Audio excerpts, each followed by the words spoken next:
Welcome to another episode of Well-Adjusted Mama.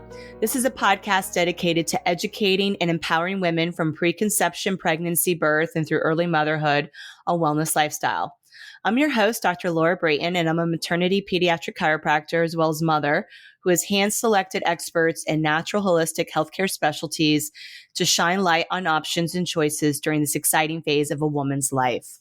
And this episode is sponsored by Informed Pregnancy Plus. It's a fantastic streaming platform for pregnancy and parenting.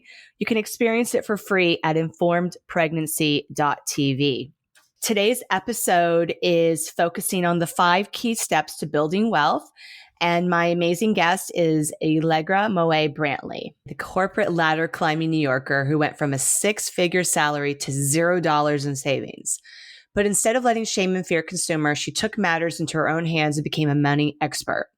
Fast forward a few years, and her net worth went from negative $18,000 to a staggering $1.1 million. But Allegra didn't keep her newfound knowledge and success to herself and realized she had a deeper, bigger vision. This is when Factora, her company, was founded, a company on a mission to lead 1 million women to $1 million of net worth. Fast forward to today, Allegra and Factora are leading an army of like-minded women on a mission to transform their financial futures. Through education, strategy, and a supportive community, they are empowering women to break barriers and take charge of their money to achieve financial freedom. And she's not stopping there. As the host of the Coffee and Coin podcast, Allegra is spreading her message even further. Her goal is to close the investment gap for females and create a movement that changes the game. She's building the best women's investor network across the country. And if you want to find out more, check out her website at factorawealth.com.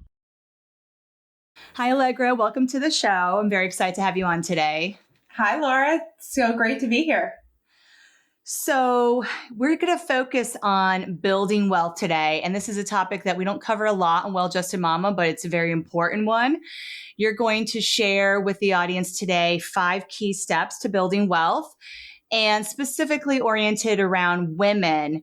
And so I would love for you to share a little bit about your business, Factora, and how you empower women to break social barriers and take charge of their money and well-being for good, and essentially your personal story of how you created this business. Great. Yeah. So I created this business from my own personal need. I feel like that's really how all the most authentic businesses at least get started.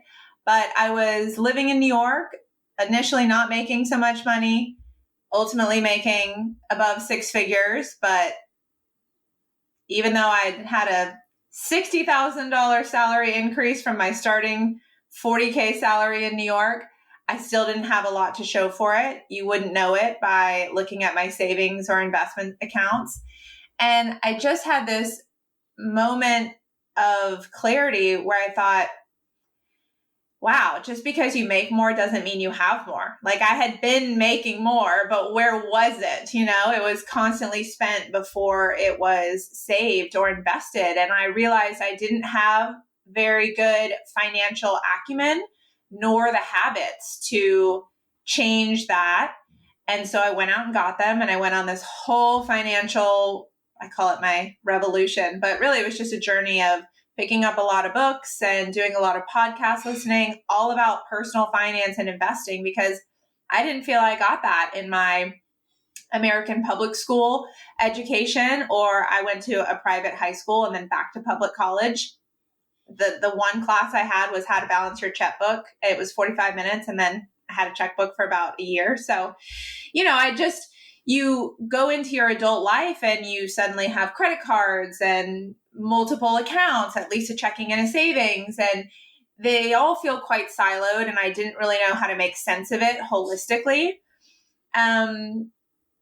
until I went out and chose to learn about this on my own. And so ultimately, once I learned how to be better with my money and do better with my money, I thought, this is really why I'm here. I have to turn around and share this knowledge with other women so that they can go from that feeling of unclarity, overwhelm, frustration with their money and move it into a exciting, strategic, clarity type realm. And so that's what I did. And that's how Factora came into existence. We're basically a personal finance and investment education for women by women.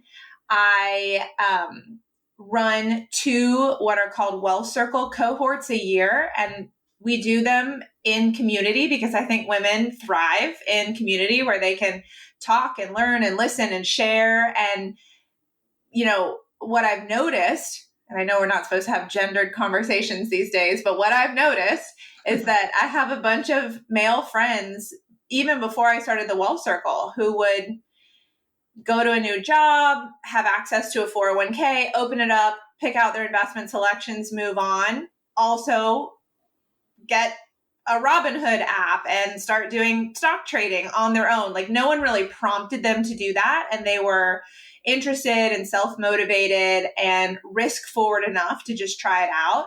And I didn't have women friends that were doing any of that. They were like, I have a 401k. I don't know what it's invested in. I don't really know how to invest it. I don't want to mess up. There was a lot of this concern of messing up or doing it wrong. And oftentimes that kept them from getting started. That was my own exact path. So I recognized it and I thought, how do I solve for this? Well, let's put some community behind it. If women aren't just doing this on their own like the guys are, then let's actually talk about it and make the conversation less taboo, more proactive, more engaging. And then when I see other women doing it, it feels like so much more validation or permission for me to go on and do it myself. And really that has become the beauty of Factora and our community. Once women go through the Wealth Circle, they graduate from we learned this investment knowledge sense, but they never leave our Slack channel. So women are constantly in there talking about the different investments they're making, the way their net worth is changing, how their confidence level with money has just manifested into a whole new realm. It's beautiful. And so that's Factora and how I got started. Wow. I love that. So do you remember some of those resources or mentors that you had at the beginning that helped shape your knowledge for where you're at now? Yeah, unfortunately, a lot of the podcasts I initially listened to are no longer running, which is what prompted me actually to start we have a podcast called Coffee and Coin that I just interview women on their whole financial life. Again, to show women, look, here is someone who didn't used to be comfortable talking about her finances, maybe with anyone. Now she's doing it publicly on this podcast. But I think there are still some great resources out there. There's Ramit Sethi. He has a book called I Will Teach You to Be Rich. And it is a really good, it's a great read and it's got a lot of basic principles and easy implementation down to the nitty gritty of how to call your credit card company and get a fee taken off of your bill. Mm-hmm. So I think he's a great place to start. He's a little gruff, so just be prepared. But I like that. I'm like, let's just be direct and get to the point. And then let's see. There's a ton more. Ellevest is a robo-advisor. So that's a way to invest in the stock market kind of in an automated fashion. And they have some education around personal finance for women. Investopedia is where I learned everything. I mean, man, is it boring to listen to these old white guys talk about asset allocation and diversification, but I pushed through and did it. Really what we do at Factora is we take the investment education that is out there. It is free online and we synthesize it and put it into what I believe is incredibly important design so that you can see easily how all of this financial life can work together. So like we talk about what is your net worth? Like what are liabilities? What are assets? How do we come up with our net worth number? How do we grow it? What's an investing rate? That was a concept I wasn't even familiar with initially. And just for listeners who might not know it either, an investing rate is simply how much of your income do you prioritize to investments? Like, how much of what you go out and earn do you actually spend on assets that have the ability to make a return on that money? So we're really good at spending money on things that don't earn us a return. This is what money does earn us a return. And the higher you can get your investment rate, the faster you can actually leave the workforce and have the ultimate luxury, which is time. I think a lot of women really resonate with the term financial freedom. Yeah. But the other way to say that is just time freedom. Because if you aren't obligated to go out and work for a job to pay for your life because you've learned how to invest in assets that produce income that can pay for your life, then you actually don't have to go work at all. You can spend more time with your family, with your friends, giving back, or doing, hobbies that light you up, whatever you want, with your time, which is the ultimate luxury. That really is, where you're not forced to exchange time for money. Yeah. And that's how we even, and that's how we even define it. Because again, I think financial freedom, we all love that term. It just sounds so good. But at Factora, we define it when work no longer becomes an obligation, but an option. And I think that that's really important to define it that way, because a lot of women who learn in the Well Circle how to invest confidently and they go off and they do a lot of it, they hit something called financial flexibility way before freedom, way before their investments pay for their entire life. They have their investments paying for a portion of what their salaried income could earn them. And that just means they can self-fund sabbaticals if they want to. And I know on your podcast, since you're preparing women for birth, I think about this all the time. I'm like, whoa. How do we get to a place where we let corporations dictate how long we get to spend with these new baby souls that we bring into the universe? I'm not okay with that at all. Like, I want all women to learn about money and investing so that they can take as long as they deem appropriate with their tiny humans. Because I'm in this place right now where I had a daughter last year. So she's about 15 months old. And I'm never going to get this time back. Every time I look at her, I'm just like, oh my gosh, you're developing so quickly. Your world is wonder. I'm in a state of wonder watching you discover new things. And it means I want to work less. And I feel so fortunate that I built a business that not only has this awesome mission to lead 1 million women to 1 million net worth and teach them about money and flexibility and freedom, but I can have it for myself right now too. That's beautiful. And you're right. There's power when you have that money available that you can choose when you work, how you work, flexibility as moms, all of that. And I think it's great too, because what you're saying, it's not like, oh, I'm going to be a stay-at-home mom per se.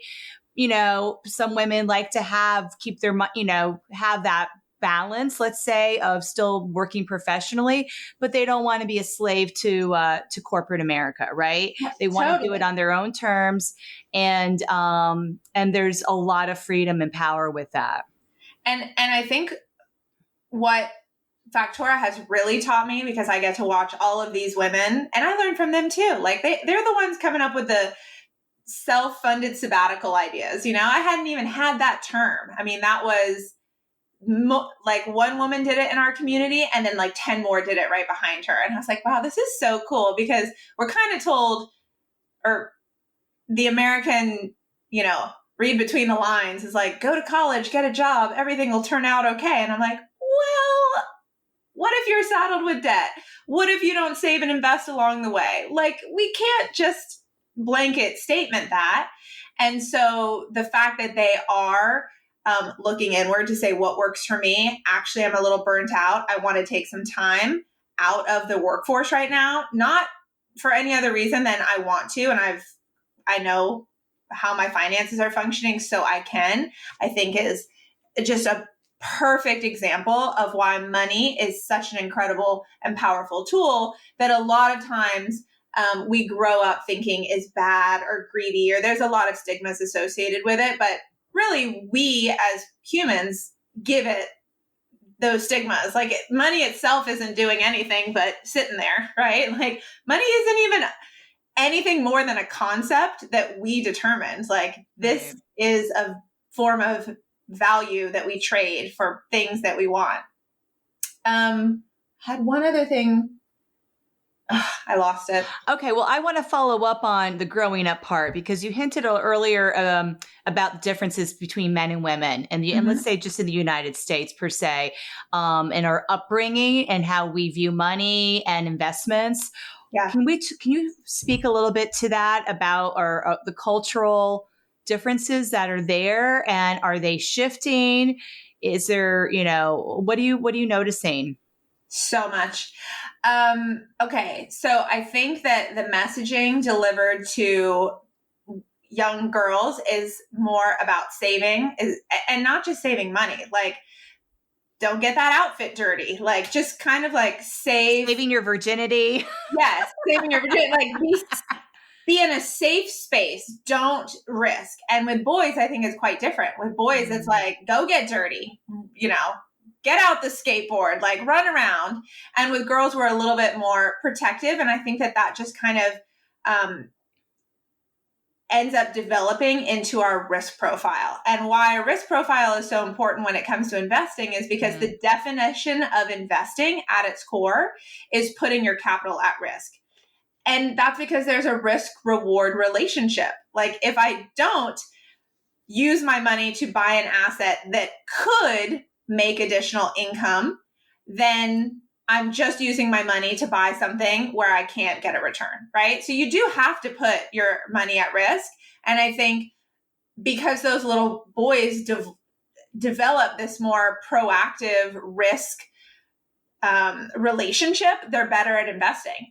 And also, in typical societal norms, men are typically still asking women out on dates. Like they're doing a lot of things that flexes their risk muscle, because right there they have to be prepared for rejection, right? And so same thing with investing. You have to be prepared to lose your money, and they're just doing it more and earlier. So what I see happen with women is they come along, and yes, we already have the gender wage gap, right? Everyone knows about that. But the way more detrimental gap is the investing gap. And so what makes this gap so excessive to where women can lose out on $1 million in their lifetime is that men are earning more, investing earlier, and investing more. And those three things compounding can really change a man and a woman's net worth at the end of their lifetime. That's fascinating. So I have a little boy, you have a little girl, and I will say innately, my little guy is a little like risk devil, right? Like, and it's just, that's part of who he is. Like there is a little bit maybe of that masculine brain that is like, I am going to go out and take a risk and jump and climb and do things that perhaps the little girl next to him is like, I'm going to play in the corner with, and be, it's almost like that's not even a taught behavior per se. Totally. It's innate. So, and obviously we're generalizing here, but like, so that's very interesting to me. So if that's the way we're hardwired, fine. And despite that, if as women, if our feminine brains are hardwired for safety, how do we get over what you're talking about with the risk profile and looking at the bigger picture? And to me, when you're speaking safety with our finances, I get like, yeah, you got to risk a little bit, but the return, if you're risking with empowerment and knowledge, is so worth it, right? So I think that's the missing piece here for women. So talk about that, please.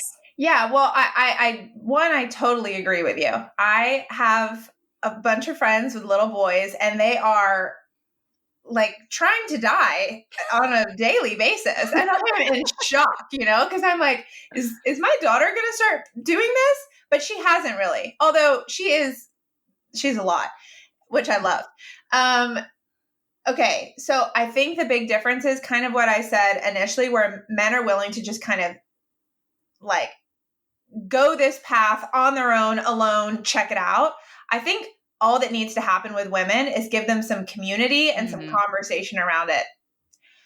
Right. What's really amazing is that women have actually proved in so many different tests and I'm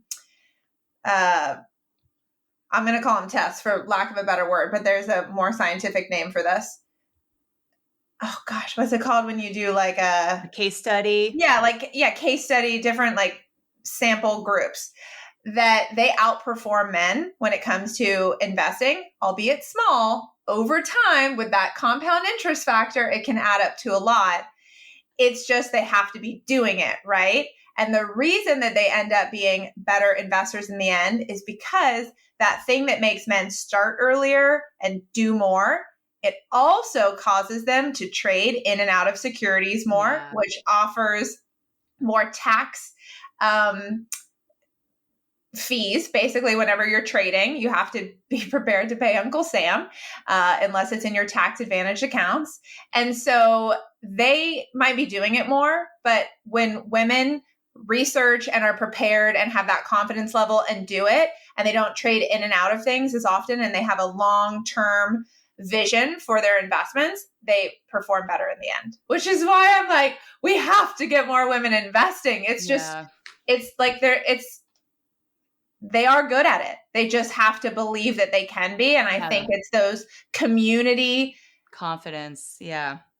Yeah. The community really, really helps. I call it possibility drops, because like if you see her doing something that you hadn't even thought to do. Yeah. Now it's a possibility in your life because you just watched her do it. That's right. If you are in a quest for empowerment and information, I highly encourage you to dive into the world of knowledge and support with Informed Pregnancy Plus, your all-in-one streaming platform dedicated to guiding you through every step of your pregnancy, birth, and postpartum journey. You can stream a growing library of 20 documentaries, including ionic films like Orgasmic Birth and The Business of Being Born, which have revolutionized the way we view childbirth and maternal care. These groundbreaking films, along with our extensive library of films, web series, workouts, make Informed Pregnancy Plus an unparalleled resource. Dr. Elliot Berlin and the team at Informed Pregnancy Plus just announced their newest edition, a vitally important course called the Core Connection, From Anatomy to Action. This exclusive 5-episode series is a must-watch for anyone looking to enhance their pelvic floor and core strength during and after pregnancy. Discover the essentials of pelvic floor health, learn vital postural adjustments, explore muscle releases, and master breathing techniques for a stronger core. This empowering series equips you with the tools to maintain balance in your pelvic floor and core muscles, ensuring optimal functions throughout your pregnancy journey. It's all included with your subscription of less than $7 a month. Ready to transform your pregnancy and parenting experience? Check out informedpregnancy.tv today or download the Informed Pregnancy Plus app on Apple, Android, or Roku. Start your free trial now and join the community of informed and empowered parents. I totally believe that. And I really resonate with what you're saying about the community. Women do thrive in that. And that's what's so beautiful about what you've created is that sharing and you see what's possible. And like if a woman's like, I want that second home in the Caribbean, or I want that, like, let's make it happen. And when they do make that happen, it's like, wow, like it is that possibility is huge. And it's like, okay, I don't have to be a billionaire to have that lifestyle. Right. Totally. That's really powerful. I actually just pulled up because it's just so fun to randomly do this, but we have a money wins channel. Women just come in and share their money wins. And I just want to show you what it looks like when women do this. Like when they just share authentically what's happening with them in a community centered around money, but this could be around anything. And they feel safe in that community. They don't feel judged. They don't feel competition. They don't feel like, oh, that woman's gonna, be jealous that I'm making this money, right? Because that's important too, right? Exactly. That will shut a woman down if she's feeling that way. And it's like, well, I'd rather just hide this or keep it secret because I don't want to make her uncomfortable, right? Because I just made $1 million, right? So like I have to let's celebrate this. Let's celebrate our sisters making the money. Totally. And the thing I always say about wealth building, which is just true is it's not a zero-sum game. Just because I'm a millionaire doesn't mean that's the only million. There's none left for you. Like, literally, again, if we go back to what is money, it's just the creation of value, right? And we are all smart enough to create value. Obviously, if we have a job, that's us creating value. That's that company saying, I'm going to give you this amount of money for this amount of value that you're creating. And we can do that in many more ways than just our job, right? We can get confident with investing and do it there. We can have side hustles. We can just create so much value. But so this woman came and said, hey, y'all, just wanted to share a money win. I accepted an offer with a fantastic company, making it LinkedIn official next week, but wanted to share the salary details here. And then went on to say when she got laid off, while it sucked, she had her emergency fund in place. So she had security, peace of mind, and the ability to take her time to look for the right job. Then she went and started a consulting business to keep her afloat. In the meantime, she made $7,000 from that. Not enough to replace her job, but it made her feel good. And then the big win, I had a competing offer and was able to secure a $171,000 role, up 7% from my previous. This has a 10% annual bonus, an RSU package worth $113,000, provides an additional 4-year value of $181,400 on top of the $171K base. And that is just so beautiful because she has no fear that anyone is going to be jealous or mad that she is making such an incredible salary. And she's talking about what she did, how she did it. So someone else can be like, oh, if I get laid off, maybe I could use my skills to just, in the meantime, do some consulting work, you know, and then like negotiate my offer to be way more than before based on these new skills I acquired in the interim.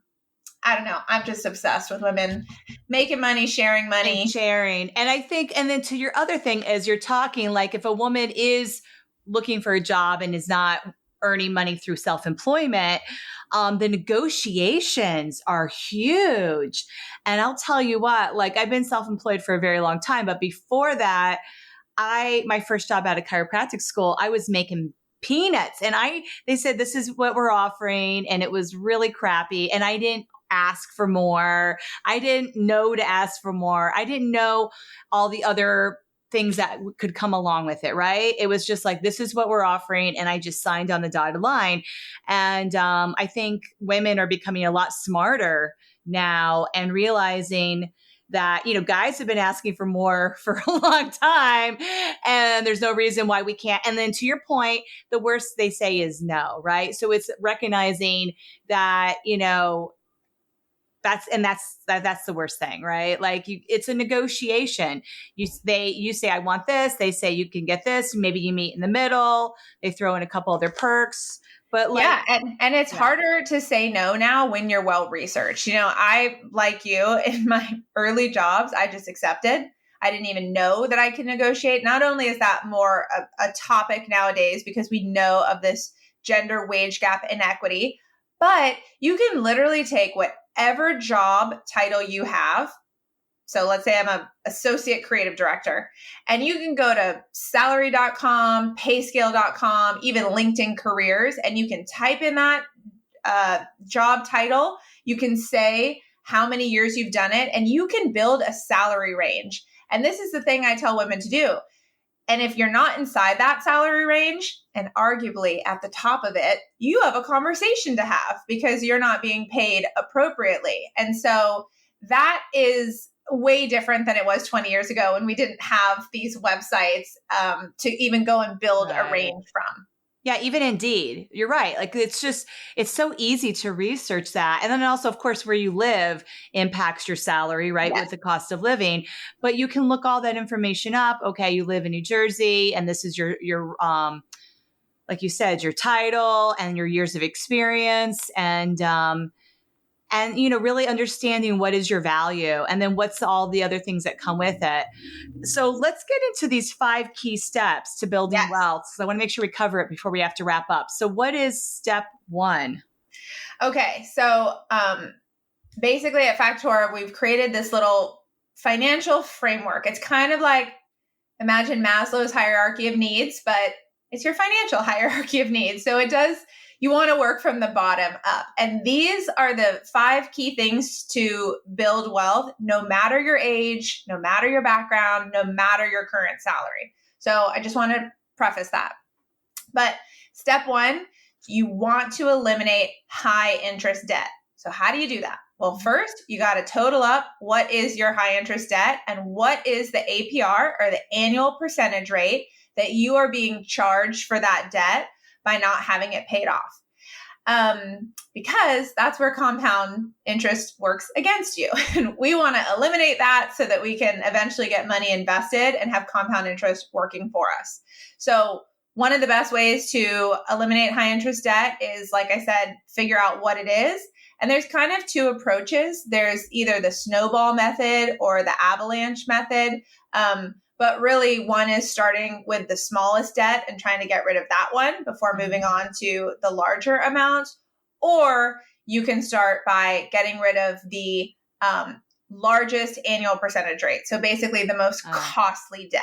Just to give you an example, credit cards are most typically around 20% APR. So, if you borrow $100 and don't pay it off, you owe $120. That's a lot of money that you didn't even use to begin with.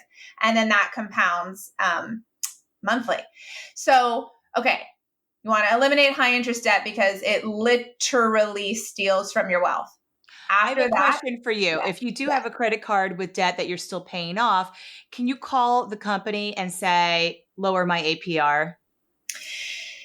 Yes, that's going to be harder than rolling it over to a different credit card with a lower APR. Basically, once they have you, they know they have you, Mm-hmm. So I always joke, but it's not a joke at all, that your credit score is your adult GPA. Only it matters. So those 3 little numbers are really important. If you're listening and you don't know your credit score right now, I highly recommend going to Credit Karma and figuring it out. It's free, it's important, and we want to be knowledgeable about that. And we want to get it up close to the 800 number, because then you're going to get the best rates for everything you do. And that's important when you're buying a home or getting a car loan. Okay.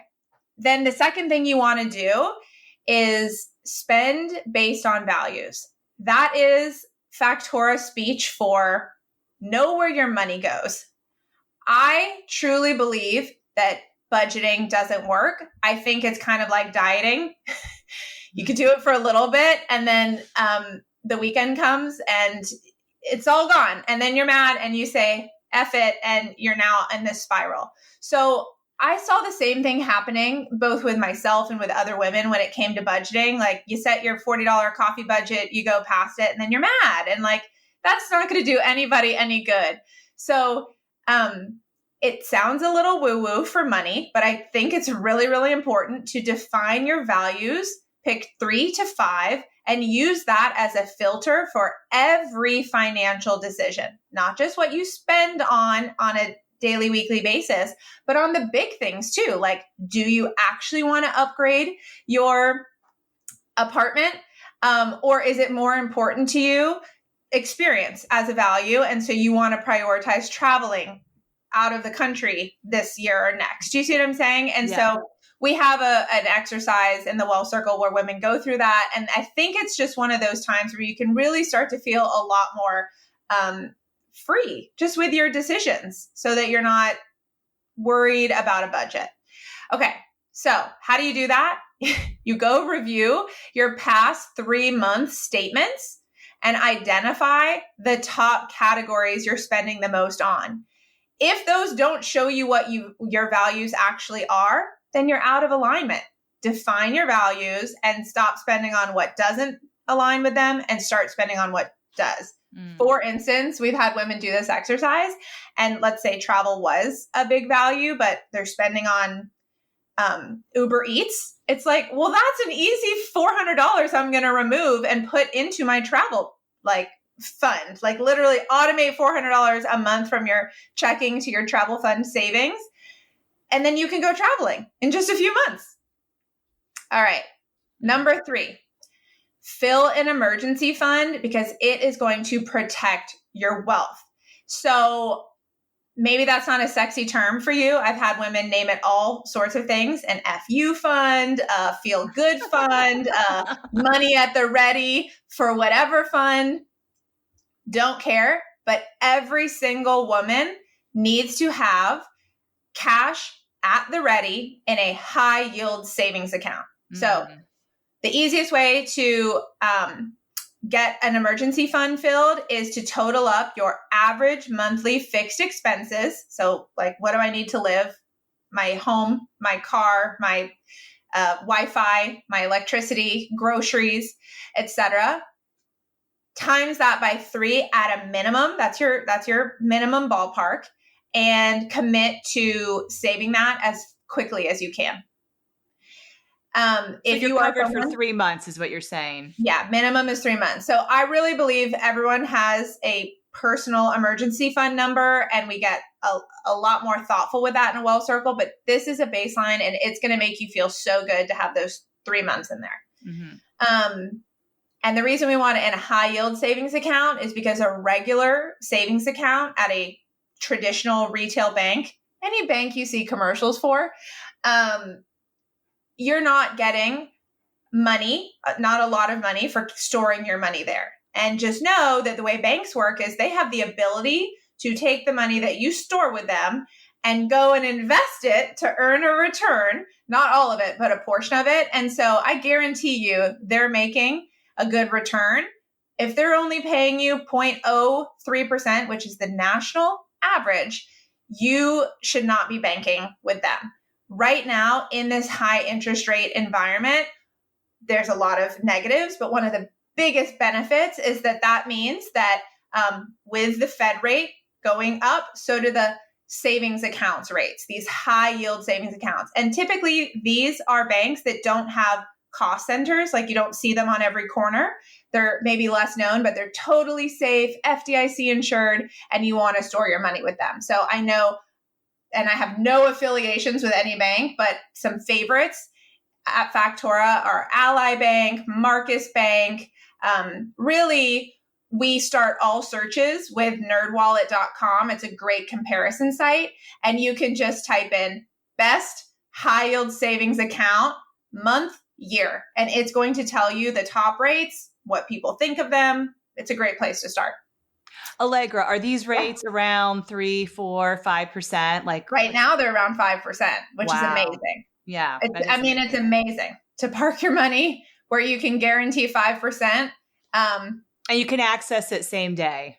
You can access it. I mean, sometimes it might be within like a full day. So like a 24-hour period. But the one drawback of high yield savings accounts is you're only allowed to pull from them 6 times a month. So that's why it's an emergency fund. Like if some stressor happens in your life, let's not also stress about the money. Let's just draw the $3,000 or whatever you need to deal with the problem. So highly liquid, you can access your money within 24 hours, but you can't use it as a traditional savings account and like pull all the time. But I also tell women you shouldn't be pulling from your savings account all the time. So 6 times a month is more than plenty, in my opinion. Yeah, it's not a checking account. It's not for no debit card. It is for savings. It's emergency. Exactly. Got it. Exactly. All right. Beyond that, step 4, we want to save for our near-term goals because that's going to help us build wealth, right? We're going to keep that money for what we want, not let it just flow out to the things that are coming our way, because man, is consumerism rampant in this country, and the target is on women's backs. Like we all know, getting on Instagram, every other friend photo, there's a sponsored ad of some, bracelet, shoe, something that I don't know how they knew that you were looking for that, but they got you. So these one-click purchases are dangerous, and to avoid that, it's really important to, in addition to your emergency fund, which we only touch for emergencies, to create an additional high yield savings account and save for your near-term goals. And only you know what you want to achieve in the next 3 years. I know some people don't think that's near term. In money and investing world, 36 months is near term. And we would not want that money invested because you never want to have to draw from your investments at an inopportune time or when the market might be down, et cetera. So let's say I want to put a down payment on a house in 2.5 years. I'm saving that in cash in that high yield savings account. Got it. And then for the creme de la creme, once we've got those base things covered, and I do just want to go back to that first one. Obviously, I want to encourage people to eliminate high interest debt, but even just making a plan for your debt and working on these other steps is totally fine. Right. You don't have to finish step 1 to move on to 2. Correct. You can do them simultaneously.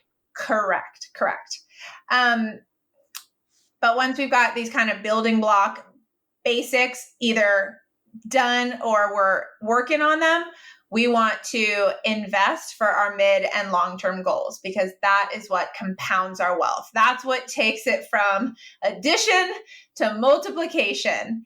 And so earlier in the episode, when I talked about your investing rate, it's important to discover what that is today simply by dividing the amount you invest each month by your average monthly income and then multiply that by 100. And that is going to get you your investing rate. Just so you know, the average investing rate in America is less than 10%, which when you correlate that with your career, takes you about 50 years to save a nest egg to retire on. And so this is where I go back to,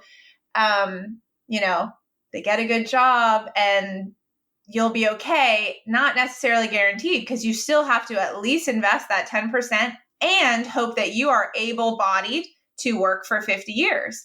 So we love to see women getting this up to 30, even 50%. And that's not to say that you have to do that forever. Even if you could just do some short-term pain for long-term gain and do it for the next couple years, we want time in the market rather than attempting to time the market because the latter is a fool's errand and the former is like how we get compound interest, the eighth wonder of the world, working in our favor. And so, if you are someone who has access to an employer-sponsored retirement account, like a 401k, highly recommend that you use it, especially if it has some sort of match, because that's not free money. That's part of your compensation package. So we definitely don't want to leave that on the table. But beyond that, we teach women the difference between tax advantage retirement accounts and regular taxable brokerage accounts. Because notice I said invest for your mid and long-term goals, but we want to invest for long-term goals in those retirement accounts because they have these special tax savings to them.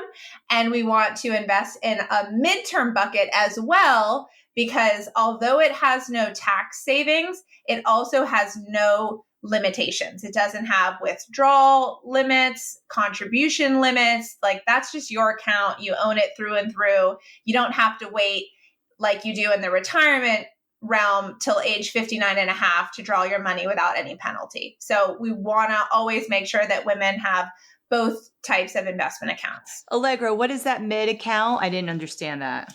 Yeah. So it's just a regular brokerage account that you can use to invest in the stock market. Okay. And, it doesn't have these retirement tax savings, but it also doesn't have those retirement limitations. Because, for instance, in a 401k account for 2023, when we're recording this episode, you can only contribute $22,500. Whereas with your just regular taxable brokerage, you could put 40 grand in there if you want to. And you can do that every year and you can withdraw it at any time. And there's no penalties, no fees, no limits. So is that, I have like an E-Trade account. Is that what you're referring to? Yes. Yeah. That would be a regular brokerage account as long as it's not associated with a IRA or anything like that. Right. It's not. So it's not retirement. Yeah. I'm picking the stocks I'm investing in. Yep. Okay, got it. And so that could be your midterm bucket. So what we love to help women do is learn all these things and then goal plan, because at the end of the day, we are the center of our wealth verse. Like it's our life that we have individual unique desires. Like we may want different amounts of children and different lifestyles and different homes. And so the numbers are going to be different for us. And then on top of that, it's our inputs that are different. We're probably going to make different incomes. We are going to have different, if you have a partner in the mix, how much do they make? What are your liabilities? You know, you might not have aging parents you have to take care of. I do. Anyways, the point is we are the center of our wealth universes. I like to call them our little wealth verse. And so it takes some inward looking at what do I want in my life and when do I want it. And that's how you arrange a really smart financial account structure so that you can save and invest for all these things simultaneously. Obviously, we have to prioritize some stuff that's happening sooner rather than later. But yeah, I could nerd out on this all day. I love it so much. Yeah, I love it. It's great. Well, Allegra, we're wrapping up this episode, but I'm so grateful for you taking the time to come on the show today and give us these 5 steps. I took copious notes and, I think this is just really amazing what your mission is to empower 1 million women to $1 million net worth. That just feels amazing. And so thank you so much for coming on the show today. Thanks so much for having me, Laura. I really enjoyed this conversation. I hope you enjoyed today's episode with Allegra. I know I was taking copious notes. I learned so much during this interview about the investment gap between men and women and really recognizing that, we can make lots of money, but if we don't invest it and save it in a very smart way, then essentially it can create a lot of struggle and stress. So I think it's a beautiful thing to really be organized and really kind of take the emotions out of money and wealth and really make it neutral, right? So that we can have abundance and recognizing the power of financial self-care, especially as women, to support us in what we want to do in our lives and how we want to create magic memories for our families.